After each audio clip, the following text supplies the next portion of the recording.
Insurance isn't one size fits all. That's why drivers have enjoyed Progressive's Name Your Price tool for years now. With the Name Your Price tool, you tell them what you want to pay, and they'll show you options that fit your budget. So whether you're picking out your first policy or just looking for something that works better for you and your family, they make it easy to see your options. Visit Progressive.com. Find a rate that works for you with the Name Your Price tool. Progressive Casualty Insurance Company and Affiliates. Price and coverage match limited by state law.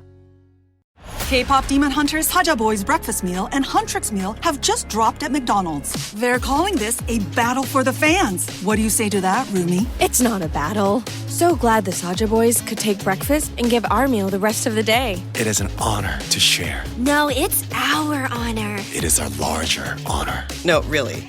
Stop. You can really feel the respect in this battle. Pick a meal to pick a side. At participating McDonald's while supplies last. Ignition sequence start. 6, 5, 4, 3, 2, 1, 0. All engine running. Liftoff.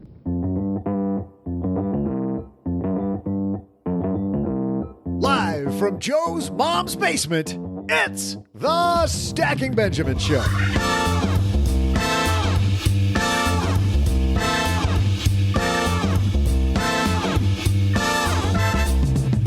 I'm Joe's mom's neighbor, Doug, and buckle your seatbelts because we're rolling 401ks with the pros. How does a rollover work? Why would you do one? Why wouldn't you? Either way, how should you invest the money? To help you know when to roll and when to hold, we welcome the woman behind Sensible Money, CFP, Dana Anspach.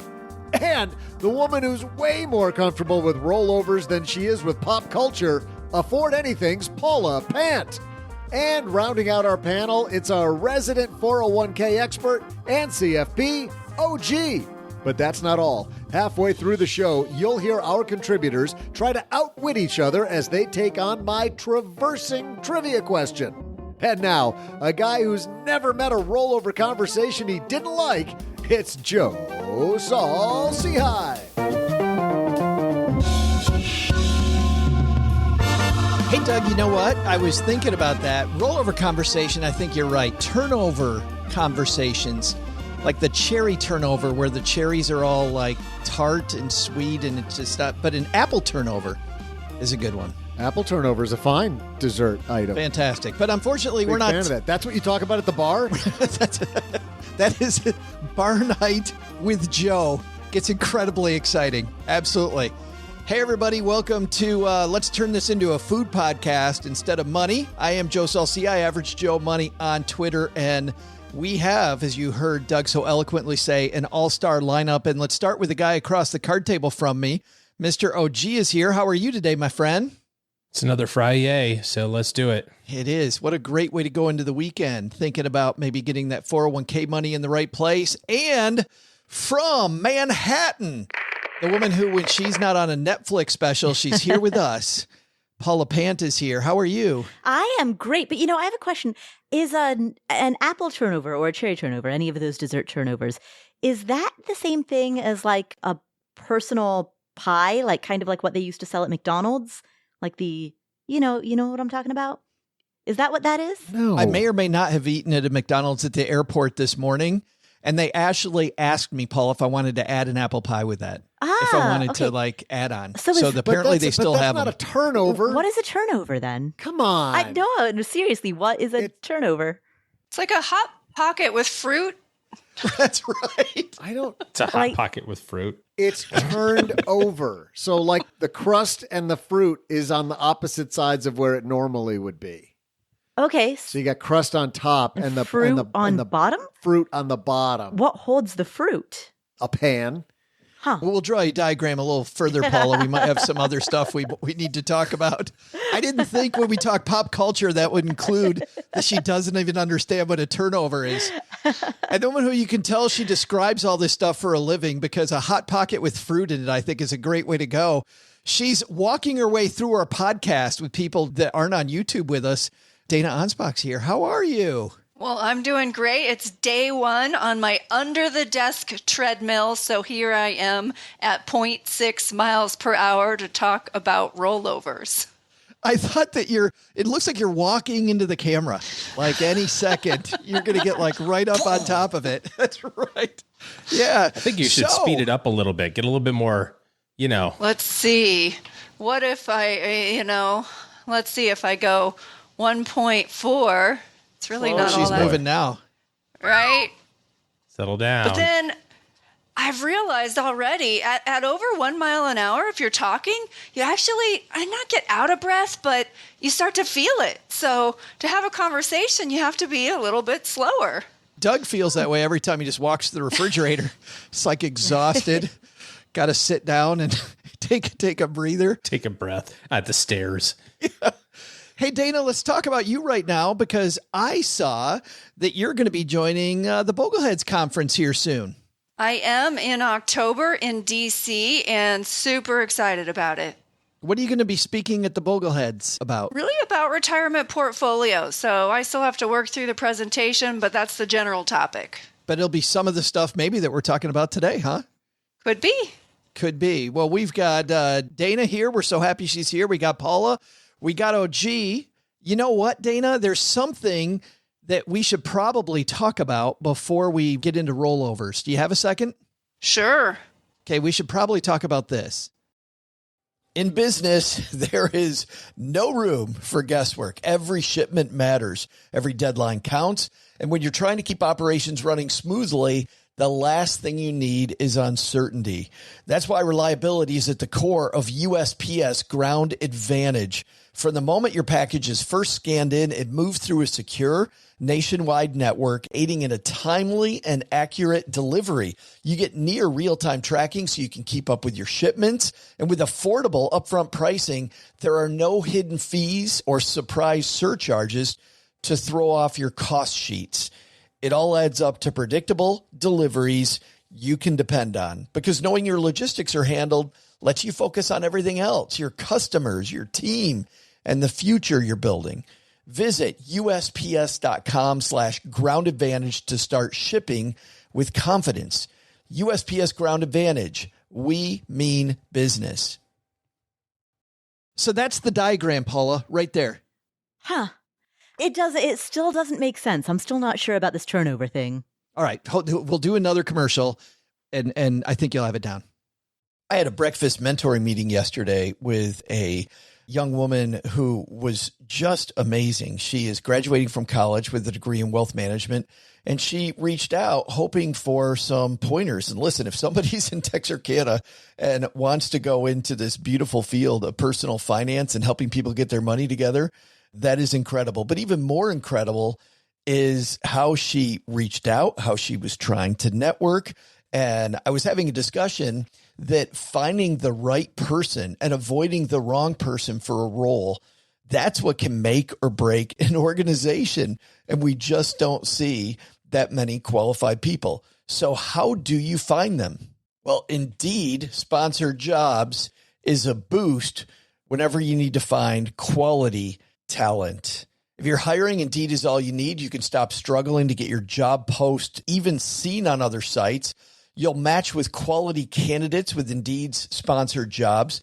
Get matched with and hire quality candidates who can drive the results you need. Reach candidates who meet your specific criteria like skills, certifications, or location. It drives me crazy when I'm matched with all kinds of people who aren't a fit. I don't have that kind of time. People are finding quality hires on Indeed right now. In the minute I've been talking to you, companies like yours made 27 hires on Indeed, according to Indeed data worldwide. Sponsored jobs posted directly on Indeed are 95% more likely to report a hire than non-sponsored jobs. Spend less time searching and more time actually interviewing candidates who check all the boxes. Less stress, less time, more results. When you need the right person to cut through the chaos, this is a job for Indeed sponsored job. And here's what's cool, stackers. You're going to get $75 in sponsored job credit to help get your job the premium status it deserves at Indeed.com/Rollovers. indeed.com/podcast. Just go to indeed.com/podcast right now and support Stacking Benjamins by saying you heard about Indeed right here at Stacking Benjamins. Indeed.com/podcast. Terms and conditions apply. Hiring, do it the right way with Indeed. Got it now? I have to admit, I'm still a little confused. It doesn't matter if you got it now. No. It does not matter. Yeah, and I got to jump in, and I got to fall on a sword and admit something I rarely do. I was wrong. What? Dana was right on a turnover. It's a Hot Pocket with fruit in it. It's like a triangle, and there's it's like a light puff pastry. You might have even said that, Dana. So those sponsor spots, as good as they were, and there were some really good sponsor spots, they were never going to clear up the turnover dilemma that we had. So basically, Doug just eats dessert upside down.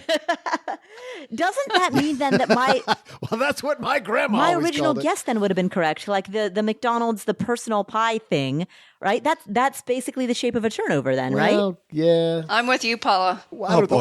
I just looked them up, and they're like these they're triangles. The ones that all came up on my Google device were all triangles. Who has a triangle? Not exactly, hand? but everybody listening right now is like, it said they're talking 401k rollovers on the title of the podcast. Can we get to turn that? over 401k turnovers? I thought it was 401k turnover. That's good. So why don't we get moving on that?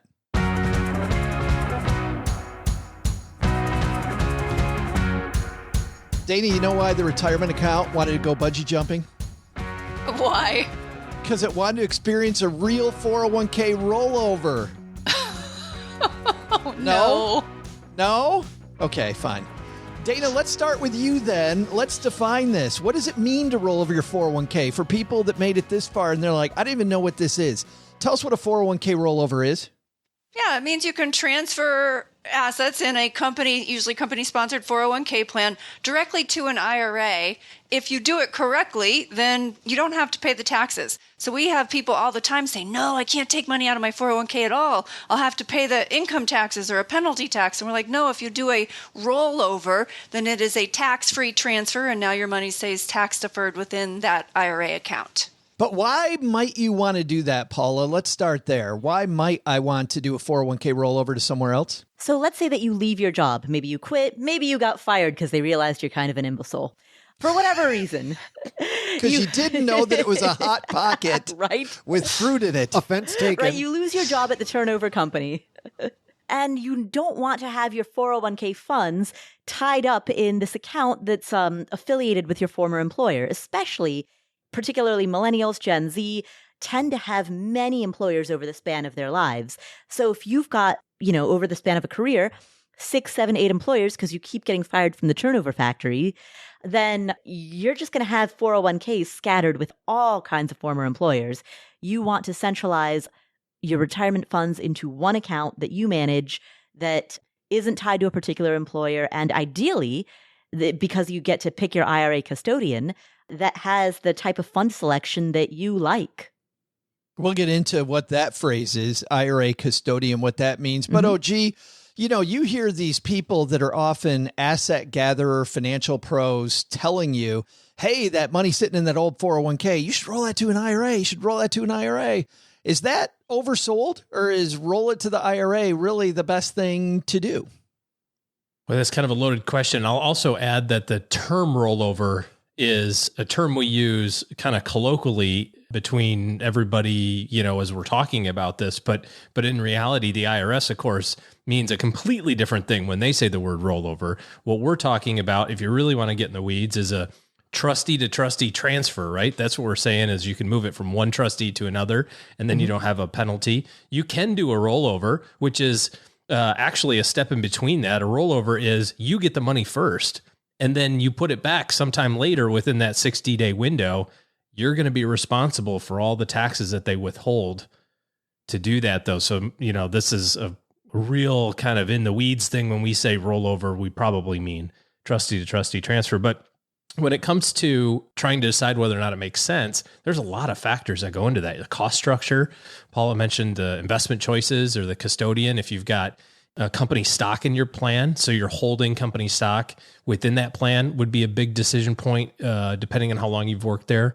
Whether or not you plan on going back there would be another reason. Liquidity, when you might need the money, because there's some favorable withdrawal programs for money that's in a 401k that's not the same as an IRA. So those are all things you got to be considerate of. Let's talk about that a little bit, Dana. What are some reasons when you're working with people as they get close to retirement that you might tell them to leave their money alone, keep it in that same 401k? Yeah, some of the same things OG said, just diving a little deeper. If you are under age 59 and a half, but leave your company in the year you reach age 55, if you leave your money in that 401k plan, you have access to the funds without paying the penalty tax. You'd still have to pay income taxes on a withdrawal, but sometimes we have clients that are in that 4-year window. And so we'll say for liquidity provisions, if you're going to need the money or might need the money in these next 4.5 years, let's leave the money in the plan. That way we can take a withdrawal, no penalty tax.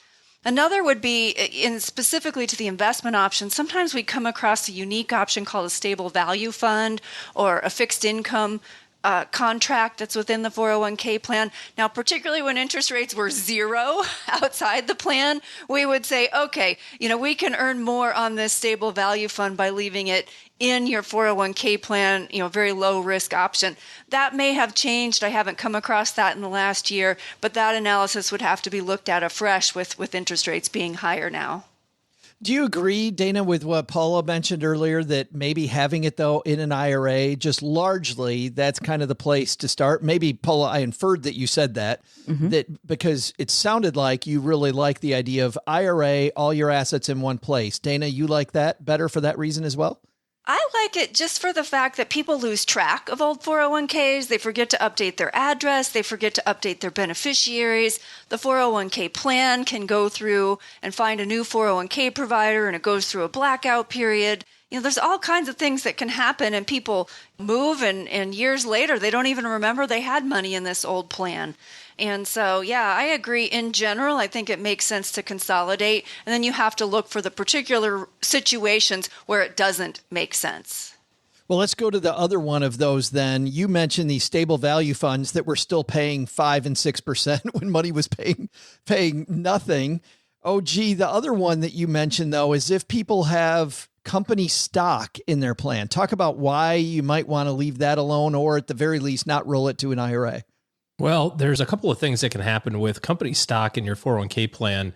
You have a unique opportunity to have that taxed differently, and there's lots of rules around it, and it's a very specialized calculation and depends on how long you've been there and that sort of stuff.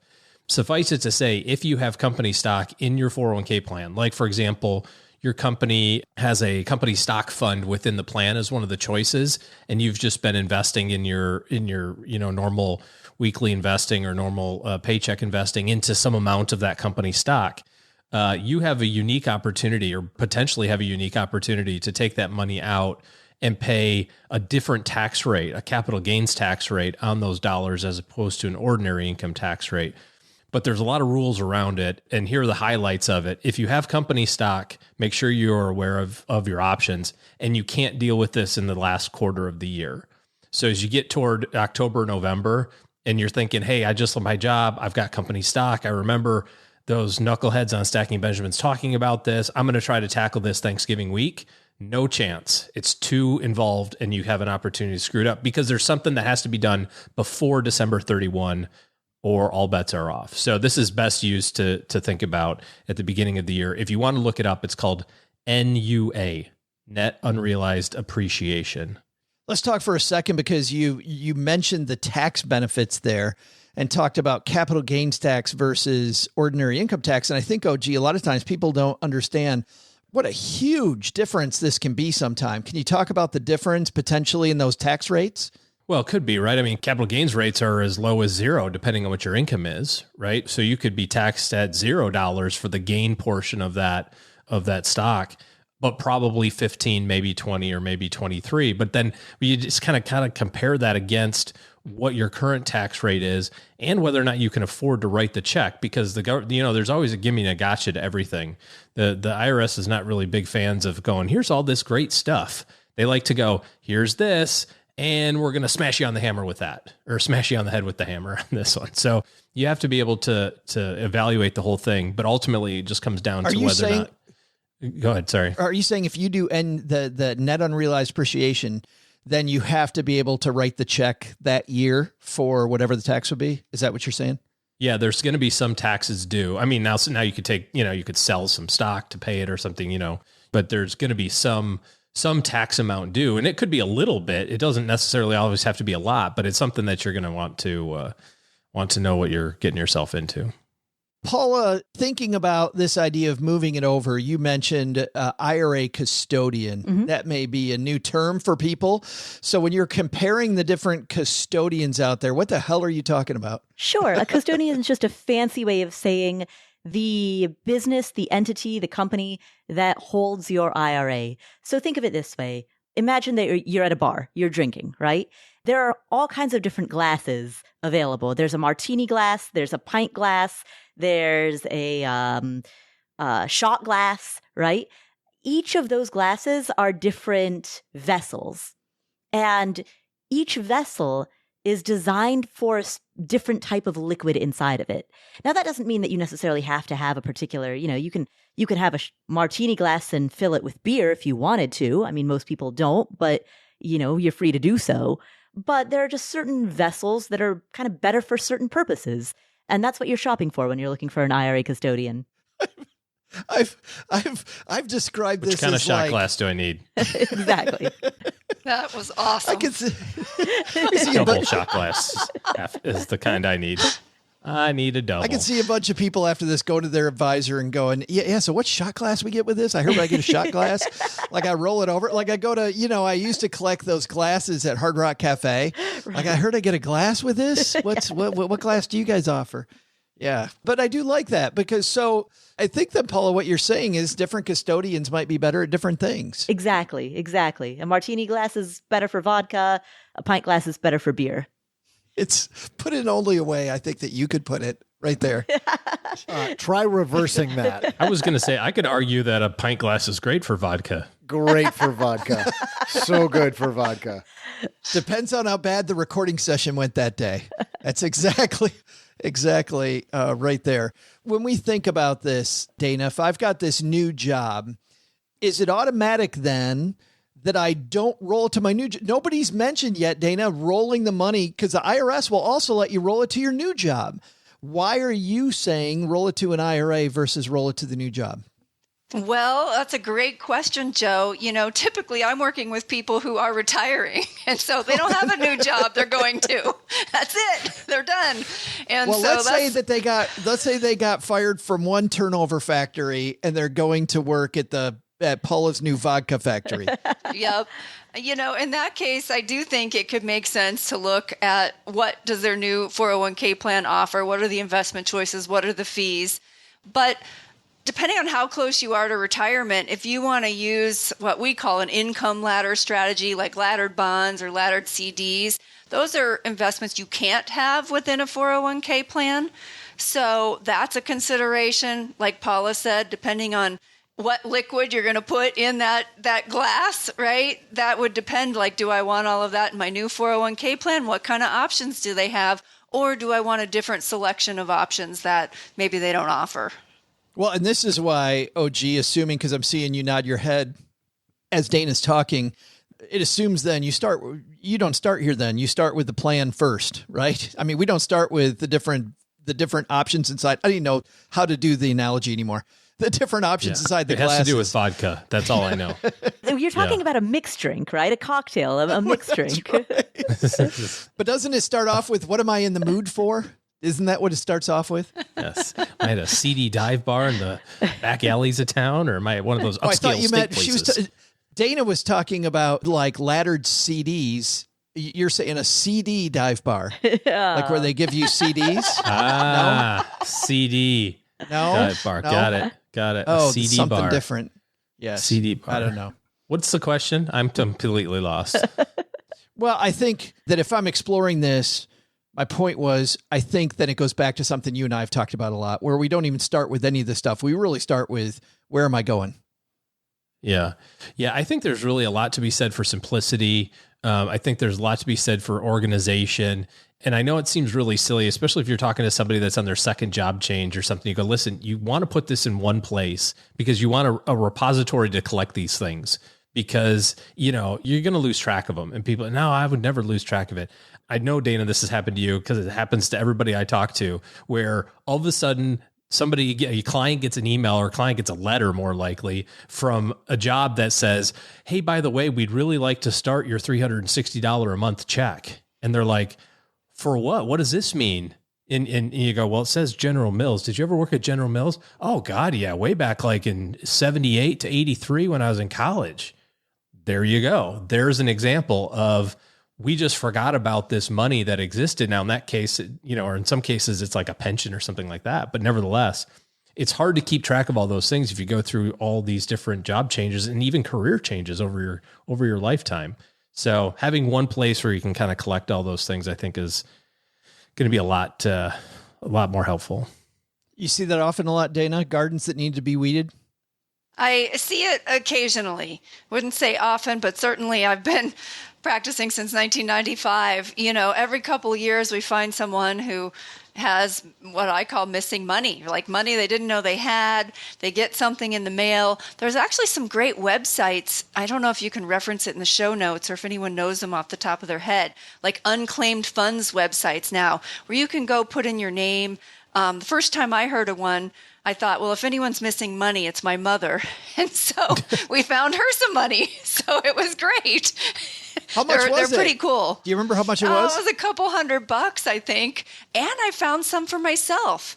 So when I graduated from college at University of Florida, I moved to Colorado, and I had a refund from my renters or auto insurance. I don't remember which. Didn't know. They mailed it to the address, but I had moved.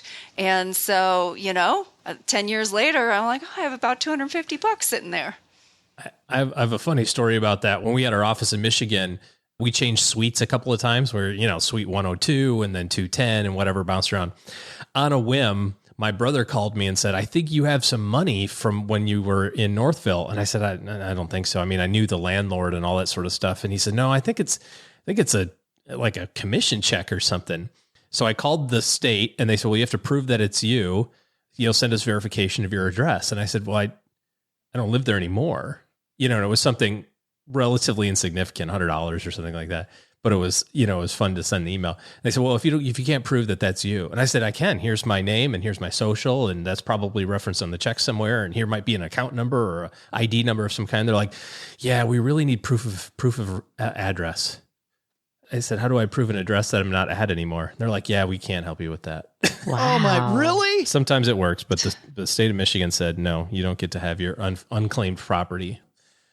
But I have seen it happen a number of times, Dana, like you said, with family members or something, unclaimed property websites, right? Any states that you've lived in or worked in, you absolutely have to Google unclaimed property for that state and put in your name and see what you put in everybody's name that you know. You never know who you're going to find. I found money from my aunt, you know, like from the 60s. It was crazy. It was fun. It's like a treasure hunt. Speaking of OG dumb times when they can't quite match up a place where you used to live, how about not being able to match up your name? This is comedian Nate Bargatze. Checking a bag, and the guy behind the counter, he sees my ticket says Nathan, the license says Nathaniel, and he was like, this is not good. He goes, these names don't match. And I was like, but they match, right? Like, you can see the leap that we took to get from one to the other. And he was like, but they're not the same. I was like, but they're the same. And we took a leap from Nathan to Nathaniel. Like, it's you can see the leap. I know my ticket says Nathan, and my driver's license says Nathaniel.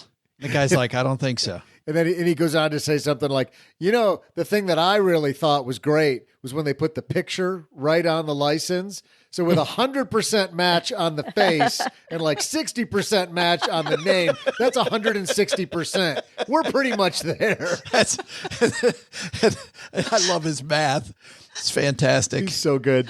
Coming up in the second half of this discussion, we're going to talk about now you've got your money at the new custodian, and how do you invest that money? We're going to talk about investing and your 401k rollover. But For those of you that are new to the Stacking Benjamin show, we have a competition that's going on all year long between our three frequent contributors, OG, Paula, and decorated blogger Len Penzo.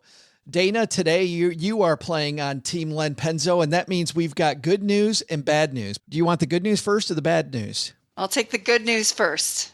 Guess what, Dana? The good news is you and Len are in first place because Len and everybody who's come on when he's got a week off has contributed toward 8 points.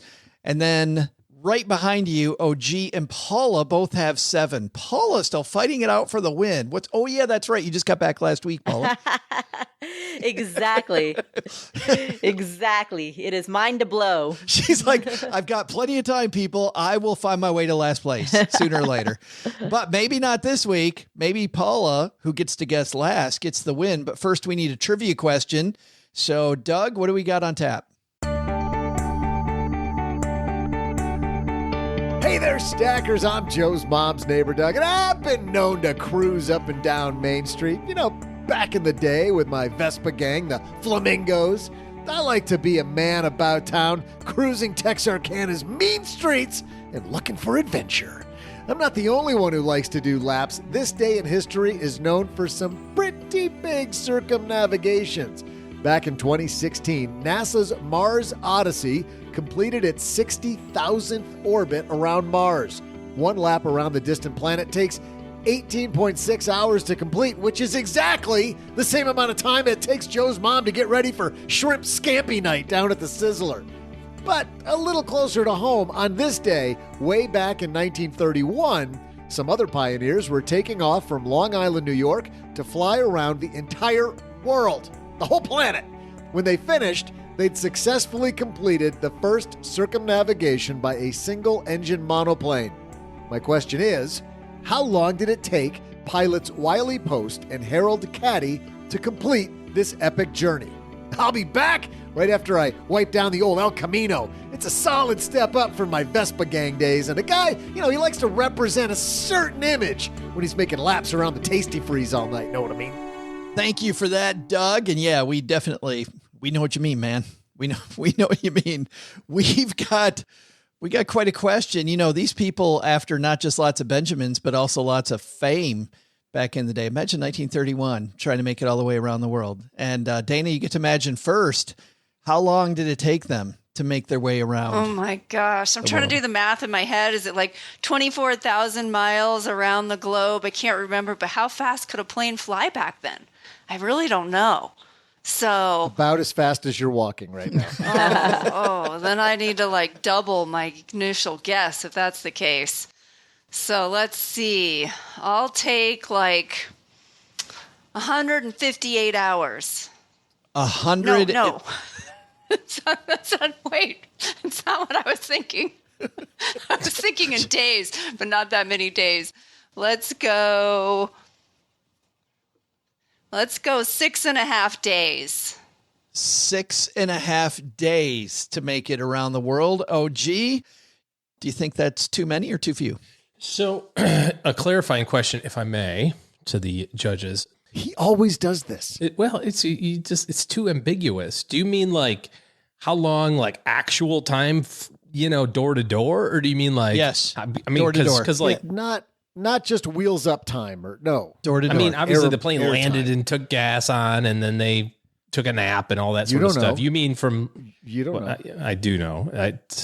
So... It's like Jules Verne. Yeah, door to door like time. Jules Verne. Okay. He runs out of the room and he starts his around the world and then he slaps the bet down just in the nick of time. Yeah.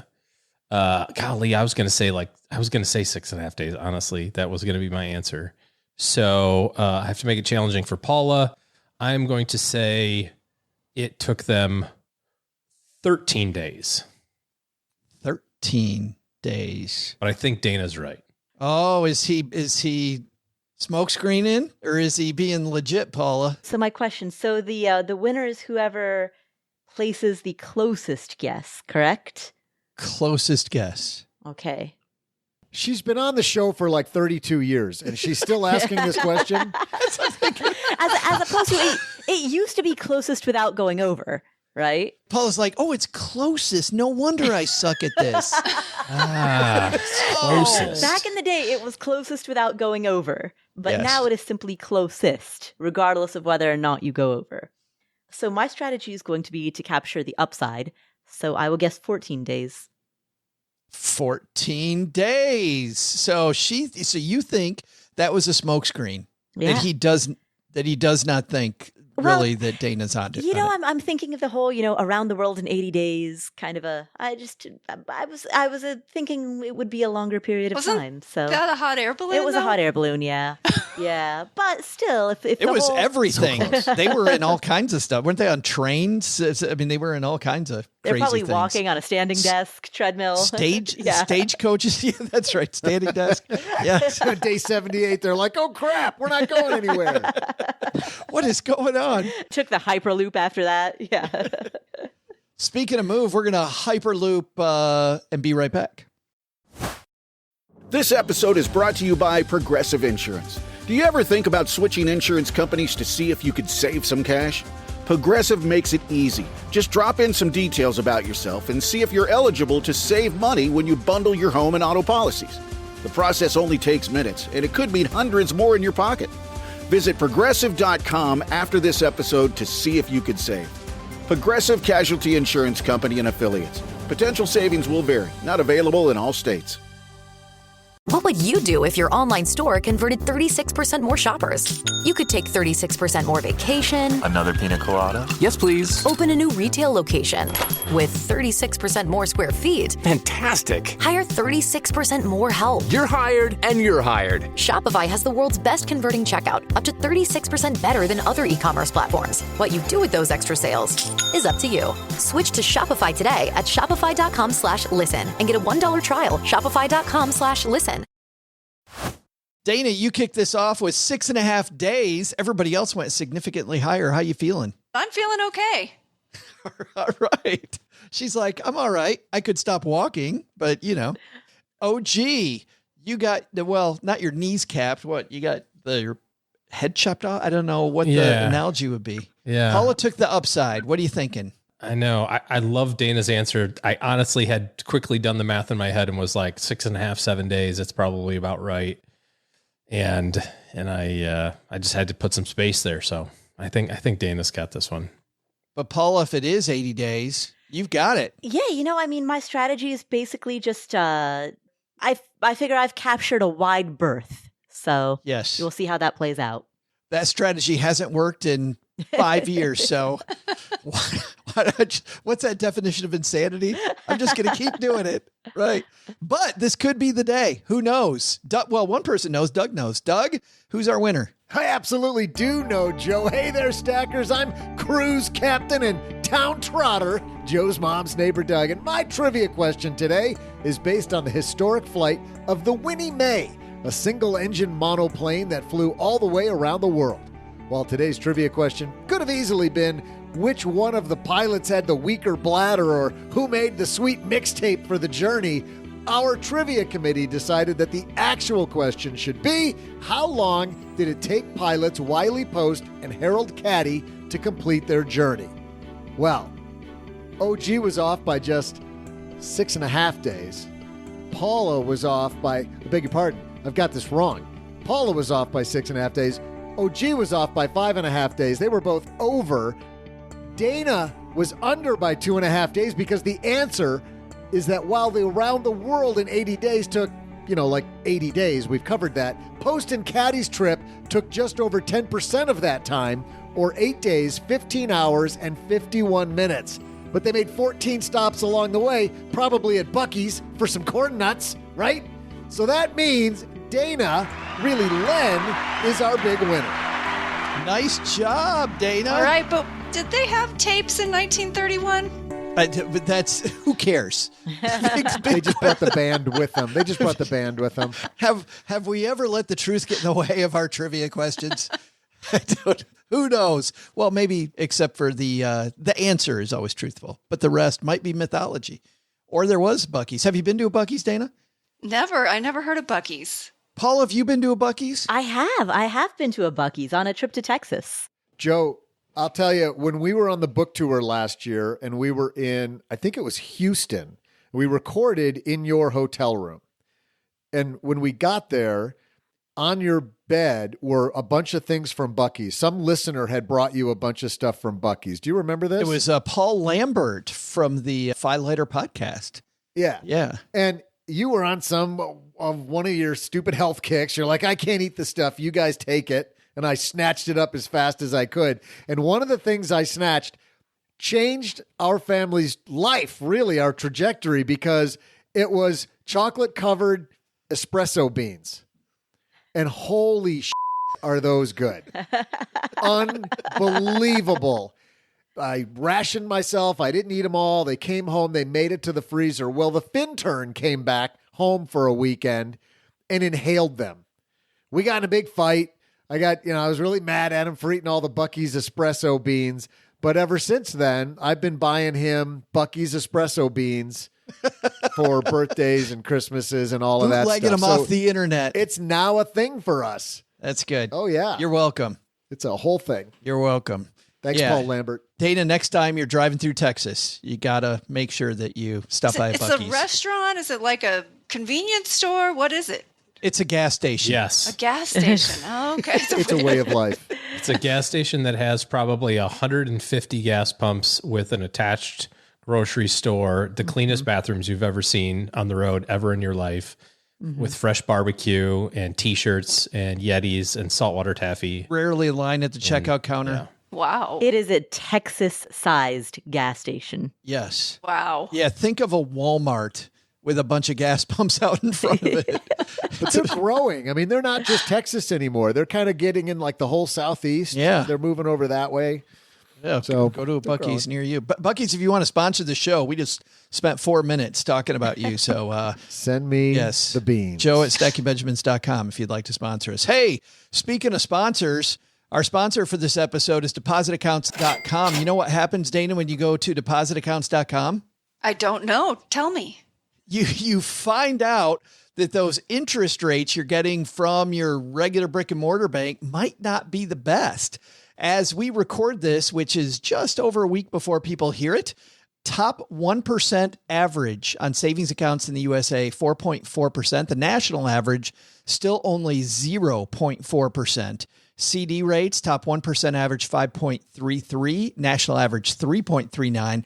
Checking accounts, top 1% average, 2.27. Money markets, 4.28%. They just compare all the different rates out there. If you go to depositaccounts.com, you can see where you stand up when it comes to those banking products you use every day. It's depositaccounts.com. All right, let's head into this. So, Dana, how do I get a 401k rollover rolling? What do I got to do to start making that happen? Let's talk paperwork. Yeah, so sometimes you can go onto your plan sponsor's website and initiate it from there. We usually like to do phone calls. So we will call, with the client on the phone and talk to a representative. I'll give you an example. Sometimes I do web meetings. I did one with a retired CPA a few weeks ago. Her former employer had switched 401k plans. We went on the website and we processed it all, and then nothing happened for weeks. And so I would talk to the client, hey, you've got to call them, you've got to call and check them. And somehow it just got stuck in their system. So when you process it online, it went to someone for review, and then no one hit the button to release the funds. So, a phone call is great because you're talking to a live person. Of course, if that live person doesn't hit the button and make it happen, you can still get things that get stuck in the process. I haven't been a financial planner in a long time. Dana, for both you and OG, does that happen? Like, what percentage of the time does that happen? Because when I stopped, 14 years ago now, it was like 20% of the time that story, Dana, would happen. I would say a lot less, maybe 5%. But there's all kinds of other things that can happen. We've had clients who have both Roth 401ks and regular, but the company, messes up and sends the wrong check, so the client deposits them in the wrong account, and that has to get corrected. We've had checks from inherited IRAs that get sent the wrong way or put in the wrong account. So there's all kinds of, if I look at collectively all the mistakes that happen, 20%. Paula, Dana and OG doing this with clients. Have you done this just by yourself? Just called them up and made a 401k rollover happen? Yeah, I did it. I had a friend who left his job end of last year, around November or December. And he was like, what do I do? I've never been through this before. And so we just sat down. I looked over his shoulder as he logged into all of his accounts. And I was like, all right, press that button, press that button, press that. This is what that means. So sometimes just having a friend who's knowledgeable about personal finance and who understands trustee to trustee transfer. Knowing someone who understands or can interpret a little piece of jargon like that can be very helpful to somebody who is brand new and has never done any of this before. Did you just do it all online? Different than what Dana said. Did you just, so you didn't talk to anybody? Yeah. We just executed everything online, partially through the website and then partially through sending emails to the HR from his former company. And did it go smoothly? Yeah, everything went. That's fantastic. Back in the day, it seemed like if the 401k provider was an annuity company, it generally took forever. Oh, geez, that's still the case? Like if you've got a 401k company and it's the same company that represents an insurance company, is it still generally a bigger problem? Yeah, I would say, there's a lot more technology now, especially if you're at some of the bigger firms. Think like if Fidelity is managing your workplace 401k, they make it very simple to roll it over to your IRA, to the point now where you can just quite often just click the button that says roll it to my IRA and it will done. And because they want to make it easy for you to keep it kind of on their platform. Once you get into some other types of custodians, whether it's a smaller 401k provider or an annuity firm, life insurance company, something like that, they're still, I think, unfortunately, pretty well stuck in the 1940s with paper and medallion signature guarantees and, all sorts of weird esoteric ways to move money.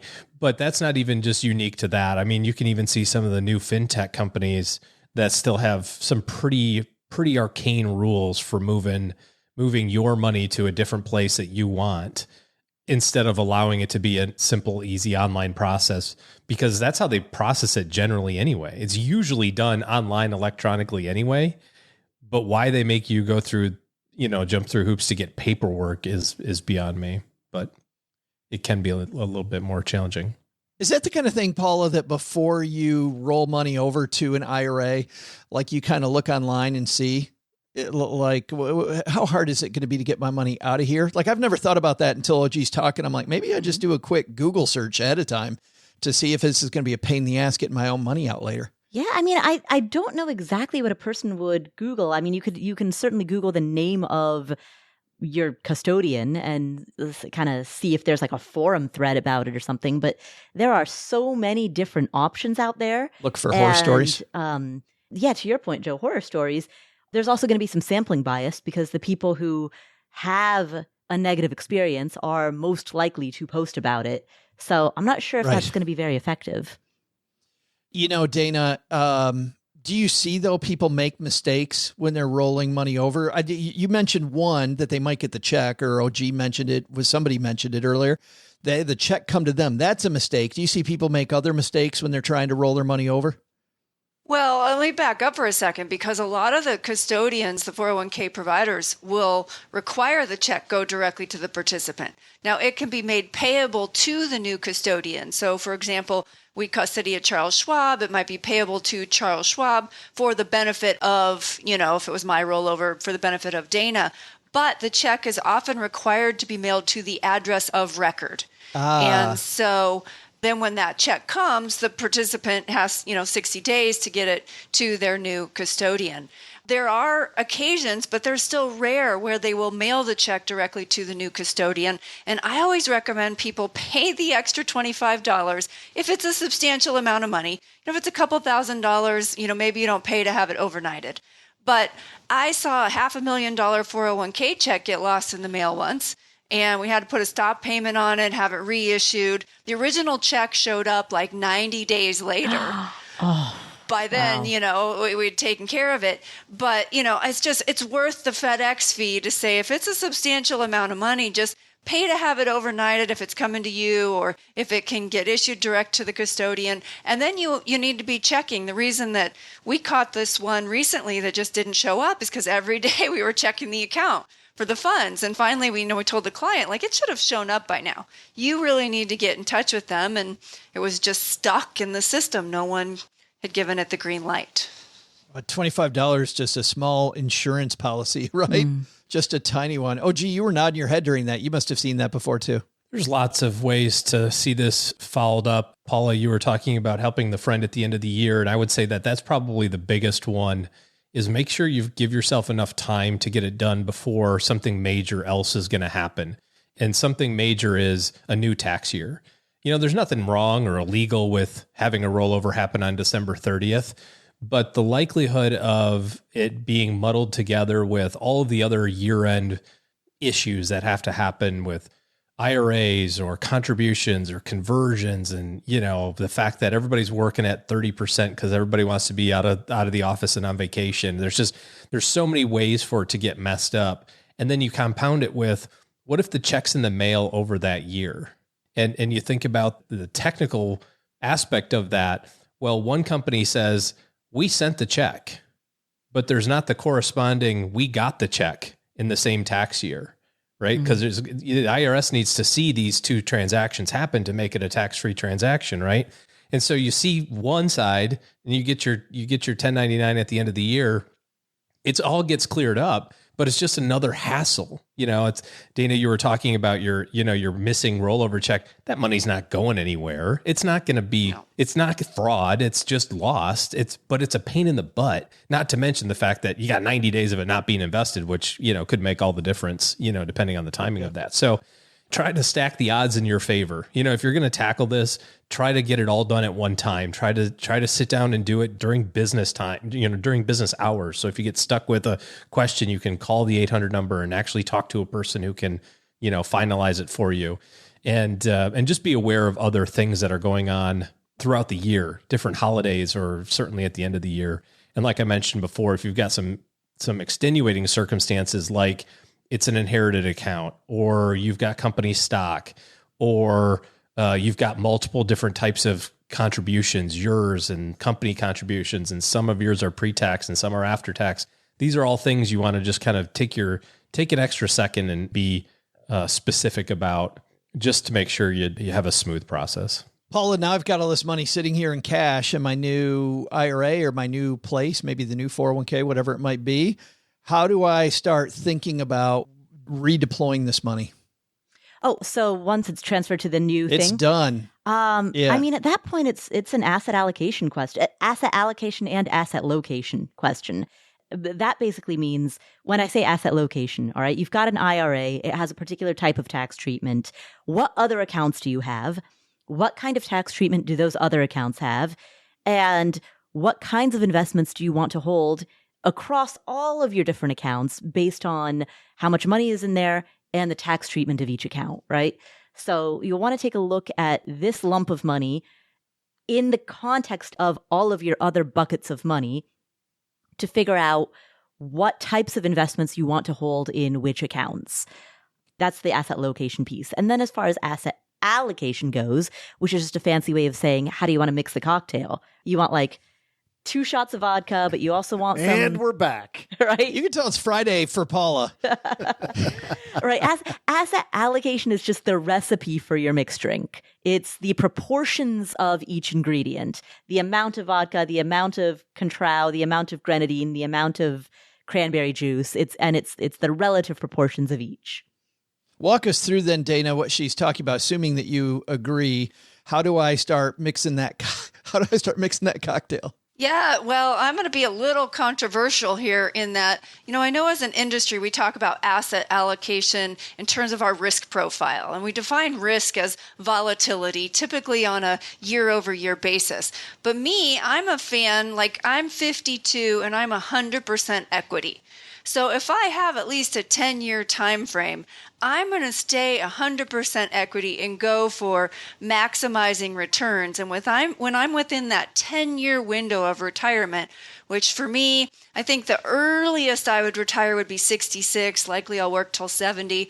But that means, at 56, I will start taking about 10% of my balance and shifting it into, I'm going to actually create a bond ladder at that time. But a little differently, if people want to think about really maximizing returns and they're far enough away from retirement, then I like to say, be as risky as possible within reason. You're still not going to, put all your money in Bitcoin. You're going to, still choose an allocation strategy, but maybe you're not going to do 60% stocks, 40% bonds. But that's all based on when you're going to take the money out. I mean, based on everything you said. It is all based on time frame, which is a little different way of looking at it than traditionally our industry will have you fill out a risk tolerance questionnaire. And I hate that too. It's designed to be a CYA for us.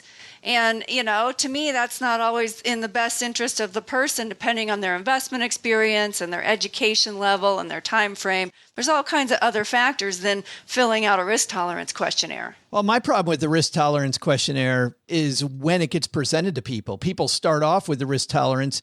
My first question is, what type of risk do you need to take? Like, is there a type of risk that you have to take? And then the question is, can I accept that risk?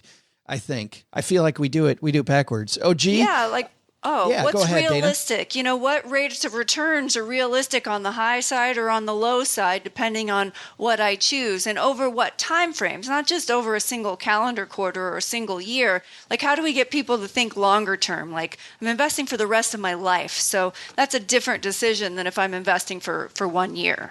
But even over those short terms, I used to like showing people the weather report about we can expect this bumpy ride. Like, this is what the bumps are going to look like. Do you think this is going to send you, on one of Paula's cocktail parties? Are you going to have a tough time with that or not? Like, that's when I want to get into risk. Like, can you accept the risk of 100% equities? Because, OG is singing off that song sheet too, man. You're all about equities, but how do you start walking people through, OG, what the right investments are to use inside of that rollover? Well, I'm thinking about this from where we see people make mistakes, and where I think people would make mistakes on it would be to say, oh, shouldn't I dollar cost average in? I've got this big bucket of cash. Shouldn't I dollar cost average in? And the answer is absolutely no. This was invested 5 days ago. It needs to be fully invested by nightfall, just like you were. That was going to be my next question was exactly that. And hold on, because OG, I'm going to come right back to you, but I see both Dana and Paula nodding your head. You guys both agree with the fact, don't dollar cost average back in, jump in, Paula? Mm-hmm. Absolutely. So if you think about it, by virtue of dollar cost averaging back in, you are going to be disproportionately weighted to cash for way too long. You're just going to have cash sitting on the sidelines until you get that money in. Dollar cost averaging makes sense when you're talking about paychecks, because necessarily you can't invest money that you haven't earned yet. So necessarily, I can't invest my paycheck that I will earn 6 months from now until 6 months from now. But if I already have the money, then throw it all in at once, because it's that whole time in the market beats time in the market. Oh, gee, I'd want to come right back to you. I just wanted to make the point with everybody that all three of you agree on that. Mm-hmm. And this was a big question I got all the time. Shouldn't I dollar cost average in? Shouldn't I tip? No, absolutely not. But back to you, OG. Keep going. Yeah, it was, you already were invested yesterday, so why not just be invested again today? And now the question is, what's the time horizon of the money? I would argue that 10 years, I think that's even a little too long. I like 4 or 5, let's take advantage of that last double. And whether it's 4, 5, 10, it doesn't much matter, because it's such a small percentage of your portfolio that needs to be conservative to pay for that next year's income. In Dana's example, she's talking about at 56, planning on her 66 years of income. What happens and where we see mistakes are people say, well, I'm going to retire at 66. I need the money at 66. It's like, well, no, you need 1/30 of your money at 66, because I'm planning on you living to be 96. So you still have 30 years for the age 96 money, or 40 years if you're 56, so you have such a long time for the vast majority of your money that I think this is where we all could have a lesson in history and say the retirement crisis in America would largely be solved if we just stayed invested. It would just be so much easier. But yeah, take the money, get it invested, move on with life. I'm glad that earlier, Dana, you talked about making sure you check the beneficiaries. A lot of times people open up the new account, they forget to make sure the beneficiaries are correct. OG and I have shared stories about the ex-spouse getting somebody's assets when they die because they forgot to check the beneficiary. Or worse, they're in their financial planner's office and the financial planner, OG, you've had this happen. Like, so who's Misty? Who's Alice? Right. Who's Oh, wait a minute. Why do you have your ex-wife on there? And then the fight begins right in front of the financial planner. Not a great idea. I want to ask you guys, is there an investment type that is a red flag for you inside of a rollover that people should go, maybe I need to be a little skeptical about this? Paula, let's start with you. Any type of investment generally that make you go, you might want to ask a lot of questions? I think if anyone had like too much of their portfolio tilted towards individual stocks or Bitcoin, that would probably give me some pause, and any types of funds that had like really excessive fees. Joe, you and I have talked about this. Neither of us believe in becoming obsessed with fees the way that some people can be. But if the fees are like super egregious, absolutely, that would give me pause. And some people, I think people will understand why crypto might not be the best idea. They also, the fee argument, I know a lot of people get that. Why not individual stocks? It's too much concentrated risk. Having a small portion of your portfolio that you dedicate towards individual stocks, maybe 5%, maybe 10% of your overall portfolio that you dedicate to individual stocks, I think is fine. But if you're just betting everything on individual stocks, you're concentrating risk a little bit too much. Dana, product type you worry about seeing in somebody's rollover? Yeah, the self-directed IRAs where you can invest in private real estate deals, LLCs, that's where I've seen people, including myself, lose the most money. And so the biggest I saw was a client who lost $1.7 million. Wow. They had moved, rolled over their 401k, self-directed IRA custodian where they could invest in an underlying real estate deal. And this was right before 2008. And that whole deal, went under. They eventually, I think they got a couple $100,000 back 10 years later. And as you're entering retirement, now they've pushed the RMD age out, but you can have an illiquid asset in those self-directed IRAs, and now you have required minimum distributions on that. And, it's a challenge. That's where I've had more clients lose money. Me, myself, I had a friend who, I trust her and her husband completely. They were doing this really cool RV park in Florida. And so I did a self-directed IRA and invested a smaller amount of money, much smaller than 1.7 million. And what happened is their contractor partner got COVID and died. And they didn't have his share of the business. They didn't have the buy-sell in place and all of those things. They couldn't finish the deal themselves. They did finally get the deal sold. I got back 60% of what I put in. But it was one of those, I call it asymmetric risk, right? Like it was a good deal. Their project was solid. They were the right people. But the business partner that was the main contractor, like who could have foreseen that? And those are the kind of things where I've seen people, including myself now, really lose the most money. And it's asymmetrical risk because you could have been a lot safer and had a return close to the really nice return you would have had without taking that risk. Is that why it's asymmetrical? Yeah, that's why I would call it asymmetrical. And I couldn't have, as much as I would have thought through the deal, I wouldn't have thought to ask, what if that contractor dies and did you have insurance in place to buy out his share? I would have I didn't even think to ask that question. We always wonder what we do without Paula and her martini glass analogies here. Like nobody ever asked that question. About time she got back with those. That's why you insure my spot here. That's exactly right. $25 a week. We pay that premium.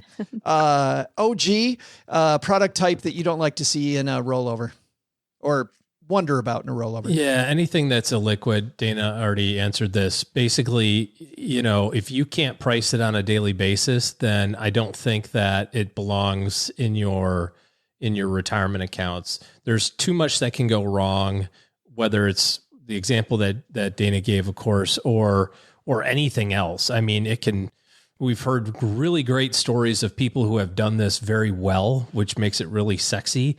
Like most notably, Peter Thiel putting his PayPal pre-IPO shares in his Roth, and now allegedly he has the biggest Roth IRA in existence at something like $5 or $6 billion of tax-free money. That's a great example of asymmetric risk, right? That's like, I'm either going to be a billionaire tax-free or I'm going to lose it all.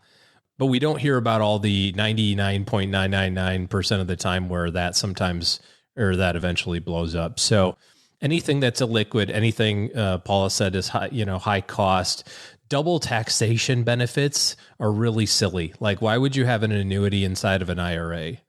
There's some very specific reasons for maybe doing that, but on par, that's, you're getting tax deferral and then you're paying for tax deferral, which just is kind of silly. But keep it simple. The easiest stuff is the simplest stuff. I'm also thinking when you say not priced every day, it doesn't have to be as far as Dana went, which was, the self-directed IRA. You're also talking then about like a non-traded REIT, right? Yeah. Non-traded REITs, any private equity deals, anything that you can't log in and say, tell me how this did today. Because if it's not priced every day, that means it's not going to be liquid every day. And you're going to have to jump through some hoops to try to get your money out. And the worst thing that can happen is to have that valued on December 31 at X dollars. Now you have to withdraw, like Dana said, on your required distributions based on that value, but that's just a made up number. And so that's not the real number. And now the actual value is lower than that. And you're starting to withdraw from that. It's just, no thanks. I want to be able to buy and sell as I please. And there's plenty of diversification and plenty of upside potential, frankly, with publicly traded securities. Guys, thanks a ton for helping all our stackers with this. This is an area that a lot of people have written us about. So I hope we helped a lot of people today. Let's find out what's going on where you guys are. We'll have our guest of honor go last. OG, what do you got happening this weekend? Of course. Yeah. Okay. Done. And Doug and I both shaking our head like it's the same answer every time. I might even golf with Doug, as a matter of fact, this next weekend. Oh, well, there you go. You get to watch him, Doug, throw. Did he throw a club in a pond or something? I can neither confirm nor deny, but it definitely wasn't a pond. Right. It might have been something. Can't confirm that, but it wasn't a pond. Yeah. Might have been a lake. No, it was a heavily forested area, which caused a structural defect in the shaft to come forward and reveal itself, thereby snapping the shaft of the club into multiple pieces. I was putting it in the woods because it was made of wood.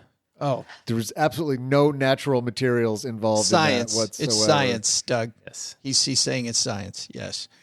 Paula, what's happening on the Afford Anything podcast? So on the Afford Anything podcast, we have a Stanford economist named Nick Bloom, who is talking about work from home.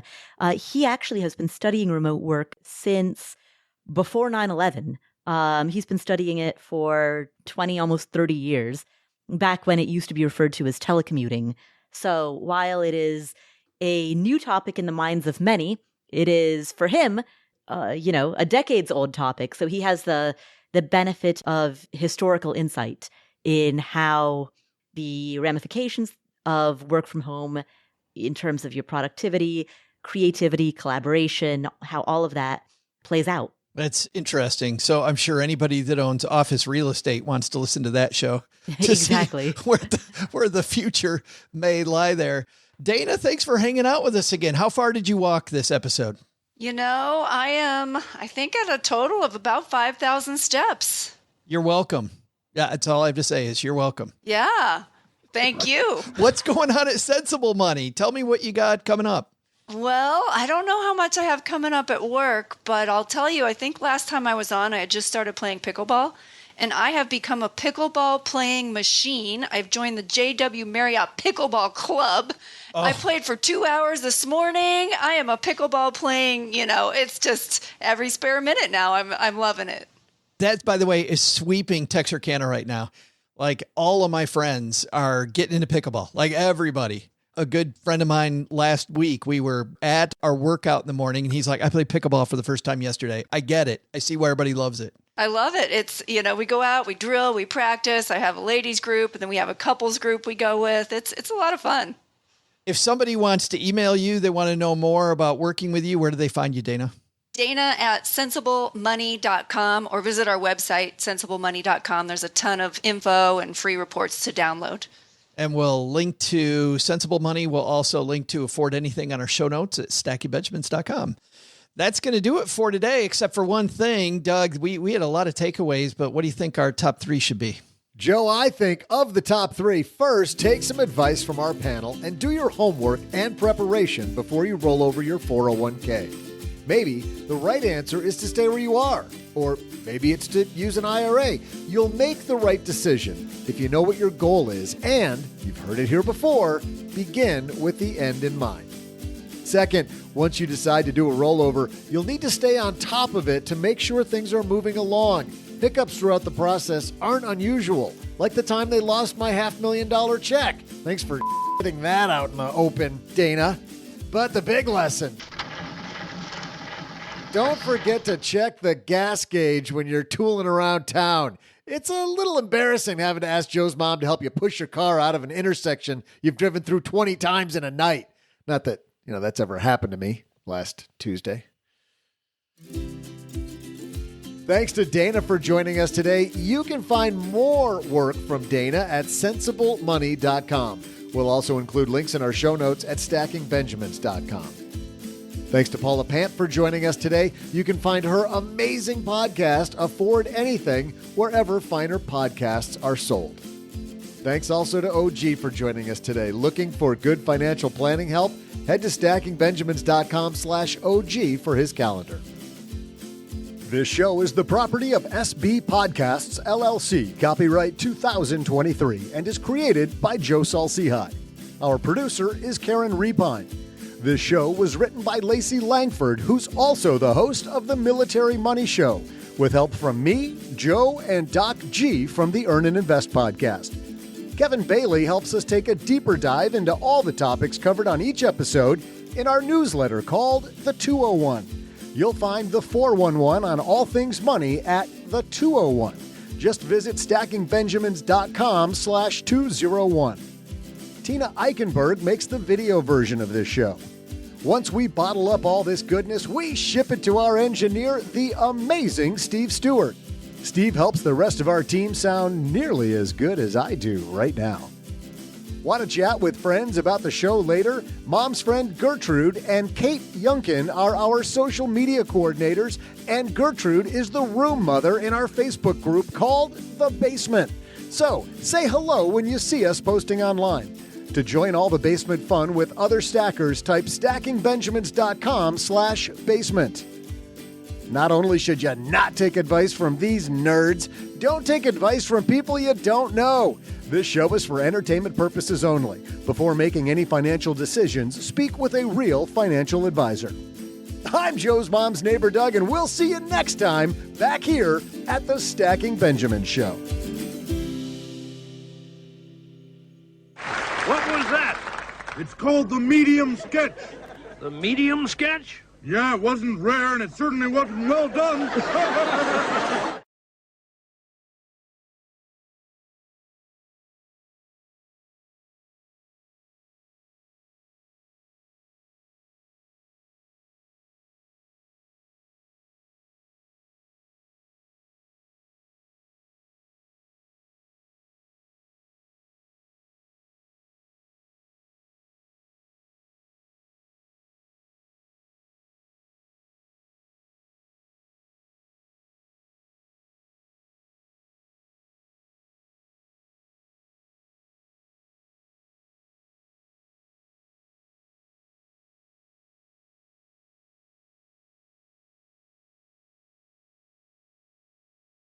maybe Paula, who gets to guess last, gets the win. But first, we need a trivia question. So, Doug, what do we got on tap? And you're on mute. Muted. And I nailed it too. We should have just let him do the whole thing. We should have. Yeah, every time. OG always wants to just let me go on and do the whole thing. Pretend that we're really interested. God, if you want to see me snap like a dry December twig, it would be when I get to the very end and then you tell me. I would come unglued. Here we go. Okay, 3, 2, 1. So, while I was ad-libbing that second takeaway and I was trying to talk about my $500,000 check, somehow I got twisted up in my metaphors and I was going to say shedding light on, and all I said was shedding, and I think it's going to sound like she shitted. Like she was that story. I'm like, oh God, I can't undo it. I can't fix it now. I'm just going to keep going. So if Steve ends up bleeping out that word, I will not blame him or you. That's good, Steve. Do it. But we did an episode a few years ago where we just bleeped out random words for fun. You bleep random words. And awesome. And that was hilarious. Could you still understand it? We could, but it sounded, we would bleep out a word where we said something that was no big deal, and it made the whole show sound dirty. Like we were, it was pretty fun.